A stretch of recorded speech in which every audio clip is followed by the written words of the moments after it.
সহজ ইউটিউব চ্যানেলে তোমাদের সকলকে স্বাগত। আমরা 21শে ফেব্রুয়ারির ফার্স্ট শিফট নিয়ে আজকে হাজির হয়েছি। তো আজকের প্রথম প্রশ্নে যাওয়া যাক। প্রথম প্রশ্নে কি বলা আছে যে তিরুপতি 48 কিমি পার ঘন্টা বেগে 120 কিমি এবং 45 কিমি পার ঘন্টা বেগে আরও 180 কিমি ভ্রমণ করে। তাহলে পুরো যাত্রায় তিরুপতির গড় গতিবেগ কত সেটা নির্ণয় করতে বলা হয়েছে এবং অবশ্যই 2 দশমিক স্থান পর্যন্ত সংশোধন করুন, তাই না? আমরা গড় গতিবেগ মানে কি? গড় গতিবেগ মানে এখানে যেহেতু দূরত্ব অনির্দিষ্ট, মানে আলাদা আলাদা বলে দেওয়া আছে, তাহলে কি দূরত্ব গড় গতিবেগ মানে কি বলবো? মোট দূরত্ব বাই মোট সময়, তাই না? মোট সময়, এটা ফর্মুলা। তাহলে আমরা আগে সময়টা বের করে নিই। তাহলে টাইম, তাহলে 120 ডিভাইডেড বাই কত হচ্ছে 48, তাই তো? 24 দিয়ে কাটবো 5, 24 কাটলে 2, তাহলে 5/2। পরের বার টাইম T2 টাইম বলছে 100 আর 180 ডিভাইডেড বাই 45, তাই না? কাটলে এটা 4 বার, অর্থাৎ 4 ঘন্টা। এটা বলতে পারি 2.5 ঘন্টা, এখানে একটু লিখে দিলে 2.5 ঘন্টা। তাহলে গড় গতিবেগ কি হবে? তাহলে গড় গতিবেগ দাঁড়াবে মোট দূরত্ব কত হচ্ছে? এদিকে 120, দিকে 180, আর ডিভাইডেড বাই দিকে 2.5 ঘন্টা প্লাস 4 ঘন্টা। তাহলে এদিকে তোমার 300 ডিভাইডেড বাই কত হচ্ছে? এদিকে 6.5, পয়েন্টটা এখানে একটা আমি 10 লিখে দিলাম। 5 দিয়ে কাটবো, 5 তেরং 65, 5 দিয়ে কাটলে 2, তাই না? তাহলে 600/13, তাই তো? 600/13। এবার 600/13কে যদি ভাগ করা হয়, তাই না? দেখো 4 তেরং কত হয়? 4 তেরং 52, মানে 4 বার তো যাবেই, তাই তো? তাহলে 8 80, 6 তেরং কত হচ্ছে 78, তাই না? 2 13 2 13কে 13, মানে 46.1, অর্থাৎ 46.1 কোথায় আছে? এটা অপশন নাম্বার এ হয়ে যায় আমাদের উত্তর। ক্লিয়ার হয়েছে বিষয়টা? নেক্সট অঙ্ক। মহেশের কাছে 16-17 টাকা আছে। সে তার ছেলে বিজয় ও অজয়ের মধ্যে ভাগ করে দিল এবং তাদের বার্ষিক 10% চক্রবৃদ্ধি সুদের হারে হবে, এটা চক্রবৃদ্ধি সুদের হারে বিনিয়োগ করতে বললো। দেখা গেল বিজয় অজয় 1920 বছর পর একই পরিমাণ টাকা পেয়েছে। তাহলে মহেশ বিজয়কে কত টাকা দিয়েছে? ধরলাম যে বিজয় যে আছে তাকে এক্স টাকা দেওয়া হচ্ছে, বিজয়কে কত টাকা দেওয়া হচ্ছে? এক্স টাকা। আর অজয়কে দেওয়া হচ্ছে কত টাকা? অজয়কে দেওয়া হচ্ছে ওয়াই টাকা, তাই না? এইবার তাহলে এখান থেকে কি হবে? আমরা বলতে পারি এক্স ইন্টু কি বলতে পারি? 110/100 বছরের খাটলো। আর ওয়াই ইন্টু 110/100, এটা 20 বছর খাটলো। তো 19 আর এদিকে 20 কাটলে ভাগ করলে কত? একটা করে থাকবে 110/100, 0 কাটা। তাহলে এক্স বাই ওয়াই কত দাঁড়াচ্ছে? 11/10। তাহলে টোটাল কত ইউনিট হলো? Total 21 unit. এই 21 মানেই কত বলে দেওয়া আছে? 16 17, তাই না? 21 মানে কত বলে দেওয়া আছে? 16 17। এবার তাহলে আমাকে কি বার করতে বলছে? এবার আমাকে বার করতে বলছে, আমাকে বলছে অঙ্ক করছে, দেখো এখানে লাস্টে বিজয়, মহেশ বিজয়, বিজয় কত? বিজয়কে এক্স টাকা, তাই না? এক্স এর মান কত? 11 ইউনিট। তাহলে 11 ইউনিটের ভ্যালু আমাকে বার করতে বলছে। 21 মানে যদি এত হয় তাহলে 11 মানে কত হবে? তাহলে 16 17 ইন্টু 11 ডিভাইডেড বাই 21, 7 বাদ দিব, তাই তো? 147, আবার এখানে 7-এর বেশি আসবে 77, তাহলে 77 গুণন 11, তাহলে 77 গুণন 11 ইয়ে করলে হয়ে যাবে আমাদের 847, তাই না? কত হয়ে যাবে আমাদের? 847। তাহলে হয়ে যাবে অপশন নাম্বার সি হয়ে যাবে আমাদের উত্তর। নেক্সট প্রশ্ন, তারপরের প্রশ্ন কি বলা আছে? পরের প্রশ্ন মূল্যায়ন করতে বলছে। তাহলে 12 আর এখানে ভাগ 4, তাহলে এটাকে ভাগ করলে কত হবে? এটা যদি ভাগ করে বা কাটাকাটি করে তাহলে এটা 3 আসবে। তাহলে 16 আর 3 যোগ করলে কত? 19, 19 থেকে 6 বাদ দিয়ে দাও, তাহলে 16 যোগ 3 মাইনাস 6, তাহলে 19 মাইনাস 6, তাহলে আসবে তোমার কত? 13। অপশন নাম্বার সি হবে আমাদের উত্তর। নেক্সট তারপরের প্রশ্ন, 4 নম্বর প্রশ্ন। 16 এবং 28-এর তৃতীয় অনুপাতিক ফলাফল পেতে 40-এর সাথে কোন ক্ষুদ্রতম সংখ্যা যোগ করতে হবে, তাই না? এবার কেউ তো বলছে দেখো 16 আর কত? 28-এর তৃতীয় সমানুপাতি। তা তৃতীয় সমানুপাতি মানে কি জানি? তৃতীয় সমানুপাতি, তৃতীয় সমানুপাতি বা তৃতীয় সমানুপাত যাই বলো, ঠিক আছে? তৃতীয় সমানুপাত সমান সমান কি হয়? এটা হয় বি স্কোয়ার বাই এ, এটা হয় এ, এটা হচ্ছে তোমার কত বি। এবার কি বলা আছে বি, বি এর মানটা কত 28 গুণন 28, এবার এর মান কত আছে 16, 4 দিয়ে করবো 4 4 16, 4 7 28, 4 দিয়ে কাটবো 4 7 28, 7 7 49, তাহলে তৃতীয় সমানুপাতিক কত 49। আমাকে বলছে 40-এর সাথে যোগ করলে পাওয়া যাবে, তাহলে 40-এর সাথে কত যোগ করলে 39 পাবো আমি, তাহলে অবশ্যই 9 যোগ করলে, কত যোগ করলে 9 যোগ করলে, তাই না? অপশন নাম্বার বি হয়ে যায় আমাদের উত্তর। নেক্সট তারপরের প্রশ্ন 5 নম্বর, তুষার, সুনীল ও মুকুন্দের গড় ওজন 45 কেজি, তুষার ও কি সলিলের গড় ওজন 43 কেজি এবং সলিল এবং মুকুন্দের গড় ওজন 44 কেজি, তাই না? সলিলের ওজন কত? তাহলে আমি আগে কি করে এই দুটাকে বলে আগে এই দুটাকে আগে যোগ করো, দুজনের গড়, দুজনের করে গড় কত হয় সেটা আগে বার করো, মানে মোট কত হয়েছে এদিকে 44, সেদিকে কত হবে 44, আর এদিকে কত তোমার 43, মানে 87 কেজি। এটা গড়, কিন্তু এটা গড়, তাহলে সমষ্টি কি হবে মোট কত হয়ে যাবে, তাহলে যেহেতু দুজনের করেছিল তাহলে 87 ইন্টু 2, 14 4 হাত থেকে 16 আর কত হচ্ছে 17, মানে 174। এবার তিনজন মিলে কতটা দেওয়া আছে, তিনজনের ক্ষেত্রে কত দেওয়া আছে, তাহলে তিনজনের ক্ষেত্রে 45 ইন্টু 3, মানে 135। এবার এটা কি করবো আমরা মাইনাস করে দিব, মাইনাস করলে কার বলে, যেহেতু আমার কার এখানে সলিলের চাই যে, আর সলিলটাই দেখো দুইবার কাউন্টিং করা আছে, দুইবার এখানে আছে সলিল, তাহলে সলিলের বয়স, বয়স না ওজন, ওজন সরি ওজন, ওজন হবে, এটা মাইনাস করব, 5 আছে 14 হবে 9 হলে, হাতে থাকে 1, তাই তো 4 হলো 4 আছে 7 হবে 3 হলে 39, তাহলে অপশন নাম্বার সি হবে আমাদের উত্তর। নেক্সট তারপরে 6 নম্বর অঙ্কটাতে কি বলা আছে, অজিত এবং বিমল যথাক্রমে 5 এবং 8 দিন এবং একটি কাজ করতে পারে, যথাক্রমে সেখানে চন্দন একই কাজ 12 দিনে ধ্বংস করতে পারে। অজিত প্রথম দিন কাজ করে, বিমল দ্বিতীয় দিন কাজ করে এবং চন্দন তৃতীয় দিন কাজ করে। কাজটি শেষ না হওয়া পর্যন্ত তারা একই পদ্ধতি অনুসরণ করে প্রথমবারের মতো, তাহলে কাজটি শেষ করতে কতদিন সময় লাগবে, তাই তো? তাহলে অর্থাৎ অজিত যে আছে, অজিত ও করতে কতদিন টাইম নিচ্ছে 5 দিন, তাই না? তারপরে কি বিমল, বিমল সে করতে টাইম নেয় হচ্ছে 8 দিন, এটা কাজ করে, করে মানে প্লাস, মানে তৈরি করছে, প্লাসে রাখলাম। আর তোমার কি আছে চন্দন, চন্দন কি করছে ধ্বংস করছে, তাই তো? সেই ধ্বংস করছে কদিনে, মানে মাইনাস চিহ্ন রাখলাম, সেটা 12 দিনে। যদি তাই হয় তাহলে এখানে লসগু কত হবে, 3টা লসগু কত হবে 120। এবার 5 দিয়ে 120কে ভাগ করলে কত হবে 24, 8 দিয়ে এটাকে ভাগ করলে কত হবে 15, 12 দিয়ে এটাকে ভাগ করলে হতে 10। এবার অর্থাৎ প্রথম দিন অজিত, অজিত তাই তো, অজিত গেল একদিন নাম্বার, প্রথম দিনে কত মিনিট কাজ করলো 24 মিনিট কাজ। পরের দিন কে গেল বিমল, বিমল আবার একদিন সে কাজ করলো কতটুকু 15 মিনিট। তারপরের দিন কে গেল আবার চন্দন, চন্দন একদিনে কত মিনিট 10 মিনিট ধ্বংস করে দিল, ধ্বংস করলে মাইনাস, তাহলে এখানে কত হবে টোটাল 5 এই 2 29 ইউনিট কাজ, তাহলে কয় দিনে 3 দিনে। যেহেতু ধ্বংসের কাজ ব্যাপারটা এখানে যুক্ত হয়ে আছে, তার জন্য আমরা কি করব, এই 120 থেকে 29 দিন থেকে 29 ইউনিট কাজ থেকে আমরা কি করব 120-র কাছাকাছি যাব না, 120 ডাইরেক্ট যাব না, 120-র কাছাকাছি যাব, মানে কি করে যাব, মানে আগে ধ্বংসের যে ব্যাপারটা আছে সেই ধ্বংসের ব্যাপারটা আমরা আগে মাইনাস করে দাও, মানে 120 ইউনিট মাইনাস কত 10, ধ্বংসে যেহেতু 10 করছে তাহলে 110 ইউনিটের কাছাকাছি আমরা জিনিসটা ভাববো, কিন্তু নেওয়ার সময় 110 ইউনিটটাকে ধরে নিয়ে নেবো আমরা, ঠিক আছে? যদি আবার করতে যাই তাহলে কি করব, এইবার দেখুন তাহলে আমাদের এই 110 ইউনিটটা যে আছে এটাকে ভাববো, মোটামুটি আমরা 3 বার দেবো, দেখো 3 বার যদি দিই, তাই না? 3 বার দিলে 87, তাহলে এখানে কত হবে, এটাকেও 3 বার দেবো, তাহলে 3 বার দিলাম, তার 3 তিরকে কত হচ্ছে এটা 9, তাহলে 87 থেকে আমাদের কত ভাবনা রাখতে হবে, এইবার ভাবনাটা এবার 120-র ভাবনা রাখতে হবে, ঠিক আছে?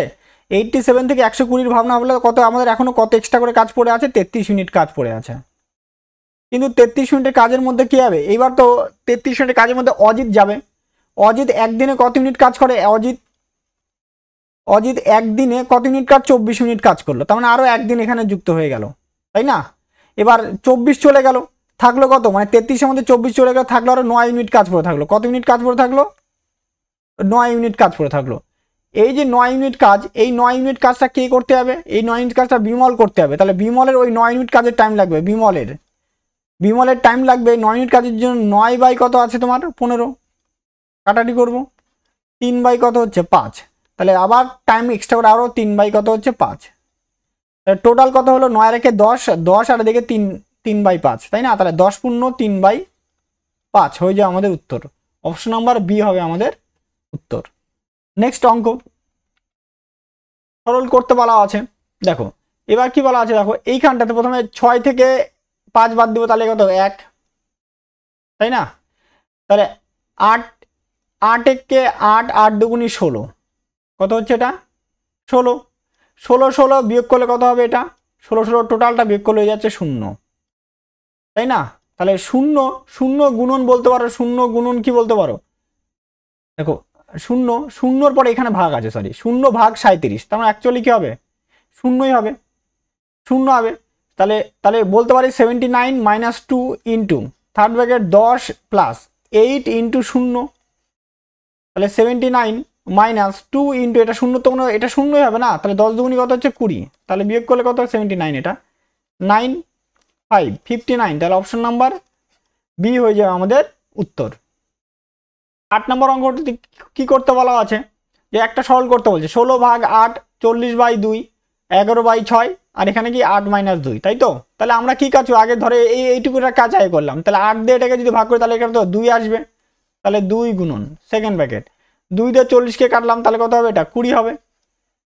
এখান থেকে কত 8 থেকে 6 বাদ দিলে কত 2 থেকে 8 থেকে 2 বাদ দিলে কত 6 6 6 কি হলো কাটা, তাহলে 20 যোগ কত হচ্ছে 11, তাই না? তাহলে 2 গুণন কত হচ্ছে এটা 31, তাহলে 31 দুগুণী কত হচ্ছে 62, অপশন নাম্বার বি হবে আমাদের উত্তর। নেক্সট তারপরের প্রশ্ন, মূলধনের উপরে সরল সুদ 540 টাকা, বার্ষিক 2% হারে 4 বছরের মেয়াদে মূলধনের পরিমাণ কত? তাহলে 4 বছরের সুদ কত হবে 2% ইন্টু 4, 4 দুগুণী কত পার্সেন্ট হলো 8%, এই 8%-এর ভ্যালু কত বলে দেওয়া আছে 540 টাকা, তাহলে 100%-এর ভ্যালু কত, তাই না? তাহলে 540 গুণন 100 ডিভাইডেড বাই 8, দেখো আমি এটাকে কাটি 4 দিয়ে কাটলে কত হবে 4 25 100, 4 দিয়ে কাটলে এটা হচ্ছে 2, 2 দিয়ে কাটবো 270, তাই না? তাহলে কত হচ্ছে, তাই না? এবার আমরা যদি এটাকে গুণ করি 27 আর 25, সরি 270 ইন্টু 25 বা 27 25 গুণ করে একটা শূন্য বসাতে হবে, 27 আর 25 গুণ করলে হয়ে যায় 675, তার সঙ্গে একটা শূন্য, তাহলে 6750, অপশন নাম্বার সি হবে আমাদের উত্তর। নেক্সট তারপরের প্রশ্ন, T1 এবং T2 যথাক্রমে 16 36 24 এবং 60-এর তৃতীয় সমানুপাতিক, তাহলে T1 T2 অনুপাত কত, তাই না? তৃতীয় সমানুপাতি মানে কি হবে তৃতীয় সমানুপাতি, দেখো তৃতীয় সমানুপাতি মানে দেখো দেখো যদি a, b, c ঠিক আছে সংখ্যা হয়, সরি এ আর বি, তাহলে সি হচ্ছে তৃতীয় সমানুপাতি হয়, তাহলে তৃতীয় সি সমান কি বলি b স্কয়ার বাই a, এটা আমি তৃতীয় সমানুপাতি বলি, তাই না? তাহলে এটাকে a, এটা হচ্ছে তোমার b, তাহলে এক্ষেত্রে কি হবে 36 ইন্টু 36/16 ইস টু পরেরটার ক্ষেত্রে কি হবে 60 ইন্টু 60 বাই কত হচ্ছে 24, এইভাবে এটাকে দেখো 8 দিয়ে কাটবো 8 দুগুণী 16, 8 দিয়ে কাটলে কত হচ্ছে এটা 3, তাই না? 3 দিয়ে কাটবো 3 কুড়ি 60, 2 দিয়ে কাটবো 18 দুগুণী 36, তাই না? এবার দেখো 6 দিয়ে কাটবো 6 6 36, 6 10 60 হলো এটা। এবার এখানে 2 দিয়ে কাটবো 5, 2 দিয়ে কাটবো কত হচ্ছে 3, 2 দিয়ে কাটবো 9, 2 দিয়ে কাটলে কত হচ্ছে 10, আর কাজ কাটাই যাবে কি যাবে না, তাই 3 নং কত হচ্ছে 27 ইস টু 5 10 কত হচ্ছে 50, 27 is to 50, option number C হবে আমাদের উত্তর। নেক্সট তারপরে 11 নম্বর অঙ্ক, আতুলের 2 নাতি আছে বাবান ও রাকেশ, 11 বছর বয়সী বাবান আতুলের সম্পদ থেকে কিছু টাকা পায়, 12 বছর বয়সী রাকেশ বাকি টাকা পায়। বাবান ও রাকেশ 24 বছর বয়সে টাকা পাবে, ততক্ষণ পর্যন্ত ব্যাংকে জমা থাকলে বার্ষিক 5% চক্রবৃদ্ধি সুদ পাবে। যখন দুজনের 24 বছর হবে তখন তারা একই পরিমাণ পাবে। তাহলে আতুলের কাছে মোট এত টাকা ছিল, আতুল প্রথমে রাকেশকে কত টাকা দিয়েছিল? তাহলে কি করতে হবে আমাদেরকে, দেখো বাবান বয়স কত আছে, বাবানের বয়স 11 বছর, আর রাকেশ কত আছে, রাকেশের বয়স 12 বছর, তাহলে টোটাল টাকা পাবে কত 24 বছর বয়সে, তাহলে এর টাকা কম, এটা কি বছর বেশি খাটলো, এখানে 11 আর 24 মানে হচ্ছে 13 বছর খাটবে, আর 12 এখানে 12 মানে 12 বছর খাটবে। যার বছর বেশি থাকবে তার টাকা কম, টাকাটা কি হবে? টাকা কম। আর বছর কম যার, তার টাকাটা কি হবে? বেশি হবে। টাকাটা কি হবে? বেশি হবে। এবার 5%, 5% মানে কত হয়? 1/20, তাহলে 20 টাকা থাকলে কত হবে? 21 টাকা। এই রেশিওতে ভাগ হবে। আর টোটাল 41, 41 মানে কত? 600, তাই না? এবার আমারটা কি বার করতে বলছে? আমাকে বার করতে বলছে প্রথমে রাকেশকে কত টাকা দেওয়া হয়েছিল, তাই না? এবার রাকেশের কি আছে? রাকেশের 12 বছর খাটে, তাই তো? ওর সময় বেশি, সময় কম। সময় যদি কম হয় তাহলে কি হবে? মূলধনটা বেশি হবে, মানে 21 ইউনিটের ভ্যালু বার করতে হবে। তাহলে 21-এর ভ্যালু কত হবে আমাদের? তাহলে এটা অবশ্যই গুণ করছে, 600 দিয়ে গুণ করছে। তাহলে এটাকে 600 দিয়ে গুণ করব। গুণ করলে এটা দাঁড়াবে 126, তার সঙ্গে কত শূন্য? 2টা শূন্য, অর্থাৎ 12,600 টাকা, তাই না? তাহলে অপশন নাম্বার এ হয়ে যায় আমাদের উত্তর। 12 নম্বর প্রশ্নটাতে কি বলা আছে? 210, 1245, 2160 কে এমন বৃহত্তম সংখ্যা দিয়ে ভাগ করা যায়, তাই না? তাহলে বৃহত্তম সংখ্যাটি নির্ণয় করতে বলা আছে। তাহলে টাইপিং একটু মিস্টেক আছে ল্যাঙ্গুয়েজের মধ্যে। দেখো, বৃহত্তম সংখ্যা মানে কি? গসগু করতে হবে আমাকে, তাই তো? এবার গসগু কি? দেখো আমি কি করব, 210কে ভাঙাবো। 210 মানে কিভাবে বলতে পারি? দেখো, এটাকে 5 দিয়ে ভাগ করতে পারি, 3 দিয়ে ভাগ করি। আমি 5 দিয়ে ভাগ করলাম। 5 দিয়ে 4 5 কত হচ্ছে? 20, আর 5 দুগুণি কত হচ্ছে? 10। 7 দিয়ে ভাগ করবো, 6 7 42। 2 দিয়ে ভাগ করবো, কত হচ্ছে? 3, তাই না? এবার তারপর হচ্ছে 1245, এটাকে 5 দিয়ে ভাগ করবো, 5 দুগুণি 10, তাহলে 2 24, 4 5 কত হচ্ছে? 20, 5 নং 45। 3 দিয়ে ভাগ করবো এটাকে, 3 দিয়ে ভাগ করলে 8 3, 8 3, 8 তো যায় না, এটা গেল। এবার তারপরটা দেখো, 221, 2160, 5 দিয়ে ভাগ করবো, 4 5 20, 1 16 হয়ে গেল। 3 5 কত হচ্ছে? 15, 1 10, 5 দুগুণি 10। এবার এটাকে 3 বার দিব, তাই না? 3 1 কে 3, 1 13, 3 4 কত হচ্ছে? 12, 1 3 4 12, 144। অবশ্যই 144। তারপর দেখো 144, এইবার আমি যে এটাকে 2 বার দিই, তাই না? 72। আর করবো না আমরা, এটুকুই রেখে দেবো। দেখো এবার মিল কে কে আছে? মিল এখানে কত আছে? 5, আর এখানে কত আছে? 3, তাই না? 5 গুণন 3, দেখি এখানেও আছে নাকি? এখানেও 5 গুণন 3, 5 গুণন 3, তাহলে এটার সাথে ম্যাচ। এবার এটার মধ্যেও দেখতে হবে, তাহলে 5 আর গুণ কত? 3, তাহলে অবশ্যই কত হচ্ছে? 15। তাহলে বৃহত্তম সংখ্যাটা কি হবে? বৃহত্তম সংখ্যাটি কত হবে?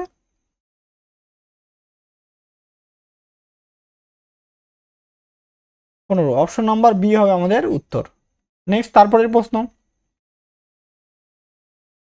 যদি 50টি কলা 20% লোকসানে 160 টাকায় বিক্রি করা হয়, তাহলে 10% লাভের জন্য তাকে কতটি কলা 1540 টাকায় বিক্রি করতে হবে, তাই না?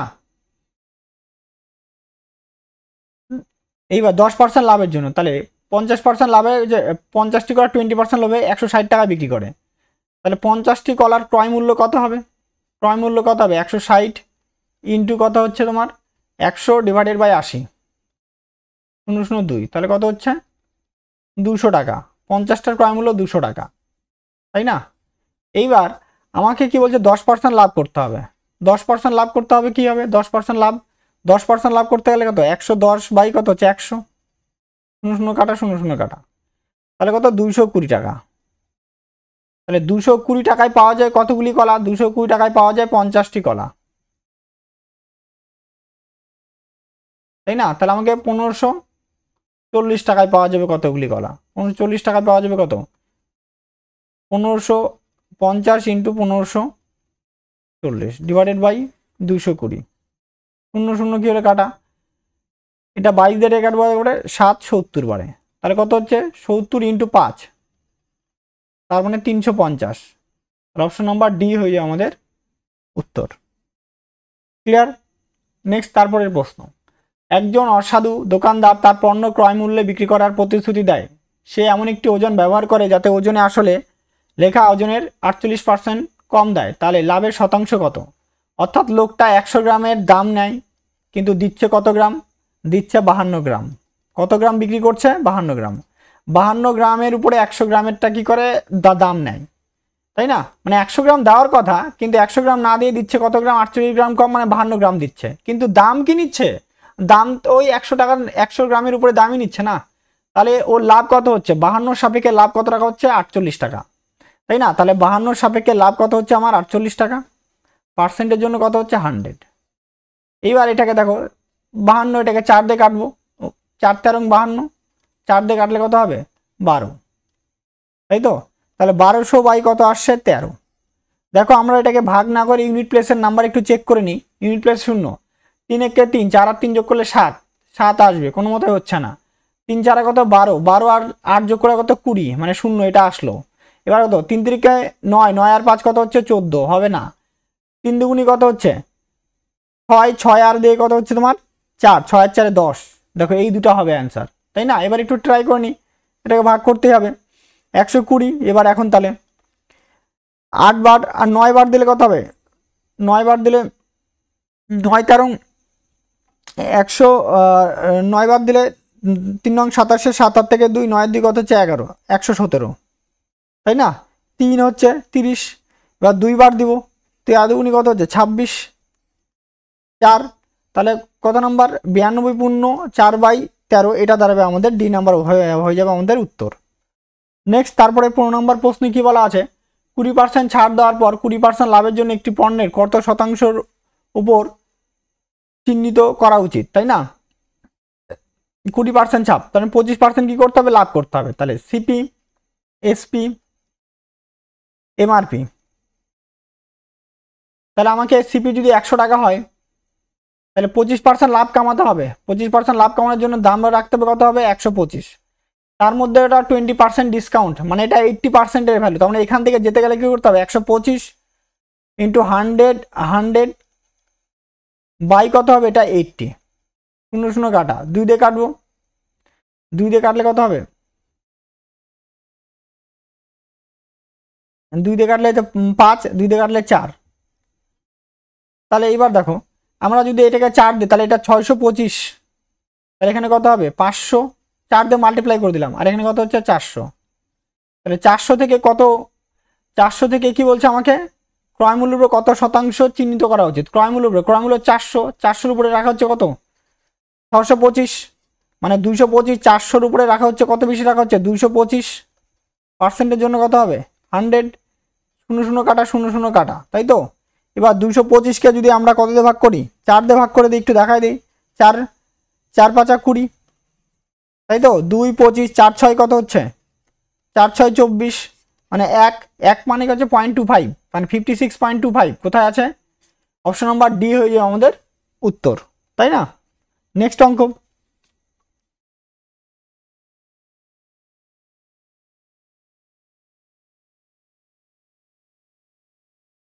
আচ্ছা 16 নম্বর অঙ্কটাতে একটি ক্লাসে 50 জন ছাত্র রয়েছে। যদি 39 জন ছাত্রের গড় বয়স 32 কেজি হয় এবং পুরো ক্লাসের গড় ওজন 36 কেজি হয়, তাহলে বাকি 11 জন ছাত্রের গড় বয়স কত? দেখো গড় চ্যাপ্টারের অঙ্কে এটা একটু আলাদাভাবে করানোর চেষ্টা করছি আমরা। 50 জন আছে, তাই তো? 50 জন, পুরো ক্লাসের গড় ওজন 34, মানে 50 জন ছেলে মেয়ে আছে তাদের গড় ওজন কত আছে? 34। 39 জন ছাত্র আছে তাদের গড় ওজন কত আছে? 32। বাকি 11 জনেরটা বার করতে বলছে, তাই না? তাহলে এখান থেকে মূল গড় থেকে এটা কত কম আছে? 2 কম, -2 কম। তাহলে কত? 39 উপরে কত হবে? তাহলে 39 ইন্টু 2 -2, তাহলে হচ্ছে -78, তাই না? এবার দেখো তাহলে বাকি জনের গড়, বাকি 11 জনের গড়,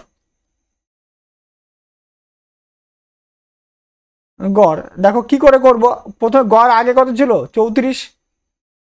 আমি কি বলি, এখানে যদি মাইনাস থাকে তাহলে এটাকে প্লাস করো, তাহলে 78 ডিভাইডেড বাই কত হবে? কতজন আছে? বাকি কতজন আছে? 11 জন। তাহলে 11 দিয়ে এটাকে ভাগ করে দাও, তাহলে 34 যোগ 7 11 77, মানে 7 বার তো যাবেই যাবে, তার সঙ্গে আরেকটু কিছু একটু বেশি হবে, তাই তো? মানে 1 0 মানে 9 চলে আসবে, তাই তো? কত আসবে? এটা 9, তোমার 0 9 চলে আসবে। 7.09, তাই না? অবশ্যই এটা আসবে 7.09। এবার এখানে যোগ করলে কত হবে? 34 আর 7 যোগ করলে কত হবে? 34 আর 7 যোগ করলে 41.09। তাহলে অপশন নাম্বার বি হবে আমাদের উত্তর। এটা এইভাবে করলাম।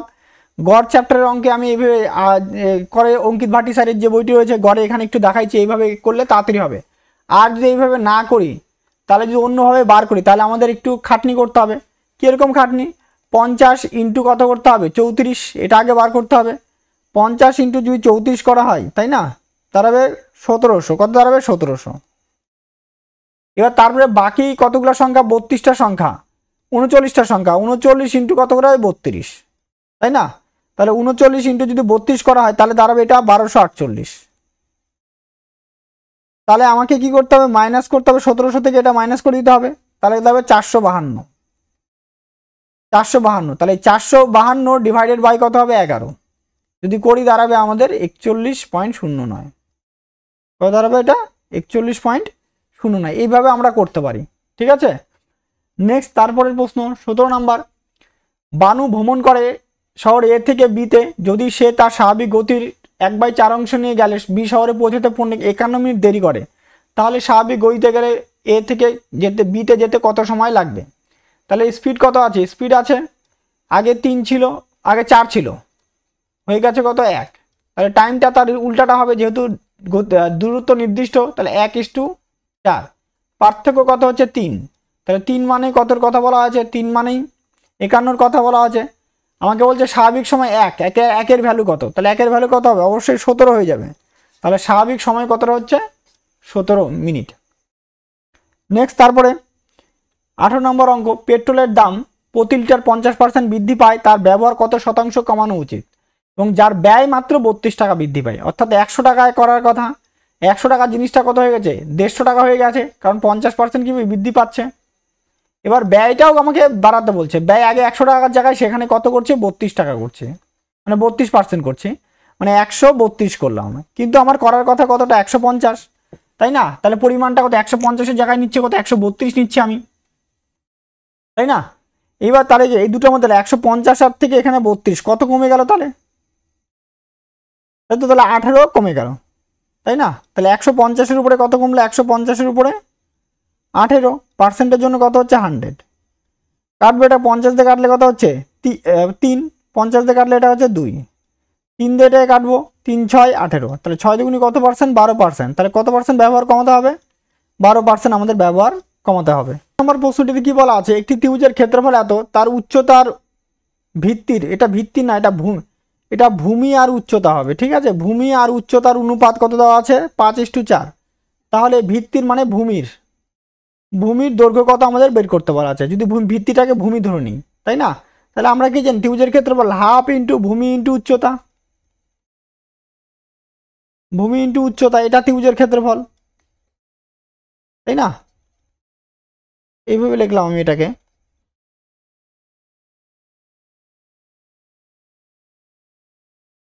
এবার দেখো, তাহলে হাফ ইন্টু ভূমি কত ধরবো আমরা? 5x ধরবো, উচ্চতা ধরবো 4x, সমান কত আছে? 250। 5 দিয়ে এটাকে কাটে দেবো, তাহলে কত হচ্ছে? 50। 2 দিয়ে 4কে কাটবো, তাহলে 2 দিয়ে 50-কে কাটবো, কত হচ্ছে? 25। তাহলে x স্কোয়ার সমান কত হচ্ছে? 25। তাহলে x সমান কত হচ্ছে? 5, তাই না? তাহলে ভূমির দৈর্ঘ্য কত আছে? ভূমি হচ্ছে 5x, ভূমি কত হচ্ছে? 5x ধরতে হবে। তাহলে 5x এর ভ্যালু কত? 5 5 25। তাহলে অপশন নাম্বার ডি হবে আমাদের উত্তর, ঠিক আছে। নেক্সট একটু টাইপিং মিস্টেক আছে এখানে। হ্যাঁ, 20 নম্বর প্রশ্ন। একটি আয়তক্ষেত্রের দৈর্ঘ্য 15% বৃদ্ধি করা হলো, ক্ষেত্রফল ক্রমাগত বজায় রাখার জন্য প্রস্থের শতকরা কত হ্রাস করা প্রয়োজন নির্ণয় করতে বলা আছে। অর্থাৎ কি হচ্ছে? দৈর্ঘ্য যদি 100 থাকে, তাহলে হয়ে গেছে কত? 115। ক্ষেত্রফল অপরিবর্তিত, তাহলে প্রস্থ উল্টে যাবে, প্রস্থ রেশো উল্টে যাবে। 115 ইস্টু কত হবে? 100, যেহেতু কি ক্ষেত্রফল অপরিবর্তিত।